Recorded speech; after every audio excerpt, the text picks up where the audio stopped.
कभी ये सोचा है कि एक कंपनी असल में होती क्या है? मतलब ये कोई जीता जागता इंसान तो है नहीं, सिर्फ कागजों पर एक लीगल नाम है। तो फिर सवाल ये उठता है कि ये इतने बड़े बड़े नामुमकिन से लगने वाले काम आखिर करती कैसे है? तो इसका जवाब, जैसा कि अक्सर होता है, कुछ कागजों में छिपा है। पर ये कोई मामूली कागज नहीं है, ये वो दस्तावेज हैं जो एक बेजान आइडिया को एक्शन में, हकीकत में बदल देते हैं। इसे समझने का सबसे अच्छा तरीका है इसे कॉर्पोरेट प्लेबुक की तरह देखना, बिल्कुल एक स्पोर्ट्स टीम की प्लेबुक की तरह। ये उन रूल्स और स्ट्रैटेजीज की किताब है जो तय करती है कि कंपनी क्या करेगी और कैसे करेगी। तो चलिए इस प्लेबुक को खोलते हैं और देखते हैं इसके कुछ सबसे जरूरी दांव-पेच। तो प्लेबुक का पहला अध्याय है जुड़ना और बड़ा बनना, यानी वो प्रोसेस जब एक कंपनी दूसरी के साथ मिलकर अपना रूप ही बदल लेती है। इस प्रक्रिया को कहते हैं समामेलन या अमेलगमेशन। आसान भाषा में कहें तो जब दो या ज्यादा कंपनियां मिलकर एक हो जाती हैं और जो नई कंपनी बनती है ना, उसे पुरानी कंपनियों की सारी जायदाद और सारे कर्ज दोनों विरासत में मिलते हैं। अब ये समामेलन करने के दो मुख्य रास्ते होते हैं। पहला, दो कंपनियां मिलकर एक तीसरी बिल्कुल नई कंपनी बना दें, या फिर दूसरा, एक छोटी कंपनी किसी बड़ी पहले से मौजूद कंपनी में जाकर मिल जाए। मकसद दोनों का एक ही है, मिलकर ज्यादा ताकतवर बनना। अच्छा, कंपनियां बड़ी तो हो गईं, लेकिन कारोबार बढ़ाने के लिए क्या चाहिए? पैसा।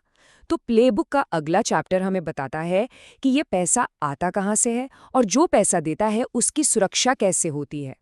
पैसा जुटाने का एक बहुत ही जाना माना तरीका है मॉर्गेज, यानी अपनी कोई प्रॉपर्टी गिरवी रखना।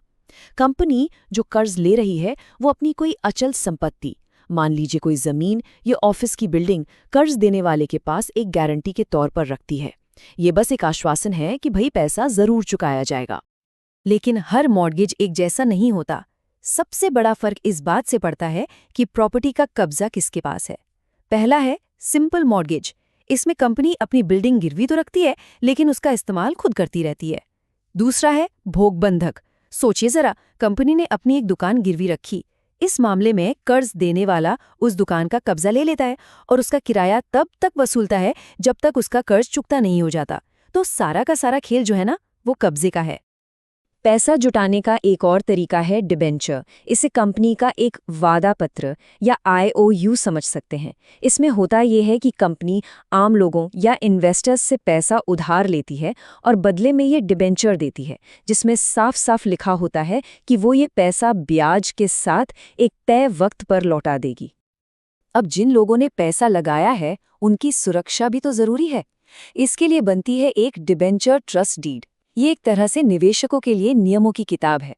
इसमें कंपनी कई वादे करती है, जैसे कि वो अपनी गिरवी रखी संपत्ति का बीमा करवाएगी और जब तक निवेशकों का मूलधन और ब्याज नहीं चुका देती, तब तक अपने शेयर होल्डर्स को कोई मुनाफा यानी डिविडेंड नहीं बांटेगी।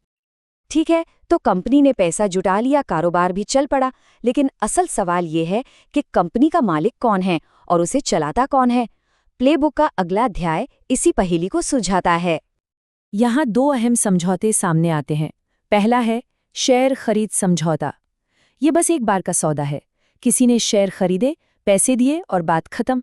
लेकिन दूसरा है शेयर होल्डर्स समझौता। ये एक लंबे समय का रिश्ता है।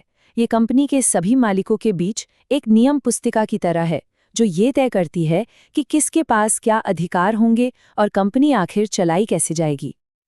अब हम प्लेबुक के आखिरी और शायद सबसे दिलचस्प हिस्से पर आ गए हैं। एक कंपनी जो सिर्फ एक कागजी इकाई है, कोई फैसला कैसे लेती है, वो अपनी मर्जी जाहिर कैसे करती है? इसका जवाब है प्रस्ताव के जरिए, यानी रेजोल्यूशन के जरिए। जब भी कंपनी को कोई फैसला लेना होता है तो उसके सदस्य या डायरेक्टर्स वोटिंग करते हैं। उस वोटिंग का जो नतीजा होता है वही कंपनी का आधिकारिक फैसला यानी रेजोल्यूशन कहलाता है। अब ये फैसले भी दो तरह के होते हैं, छोटे और बड़े। छोटे यानी रोजमर्रा के फैसलों के लिए साधारण प्रस्ताव पास होता है, जिसके लिए 50% से ज्यादा वोटों की जरूरत होती है। लेकिन जब कोई बड़ा फैसला लेना हो, जैसे कंपनी के बुनियादी नियमों को ही बदलना हो, तब विशेष प्रस्ताव लगता है और इसके लिए कम से कम 75% लोगों की सहमति जरूरी है। एक रेजोल्यूशन कितना साफ और सटीक होना चाहिए, ये बात इस कोटेशन से एकदम साफ हो जाती है। फैसला ऐसे शब्दों में लिखा जाना चाहिए कि अगर कोई मीटिंग में मौजूद ना भी हो तो भी उसे पढ़कर सब कुछ शीशे की तरह साफ हो जाए। किसी भी तरह के कंफ्यूजन की कोई गुंजाइश ही नहीं।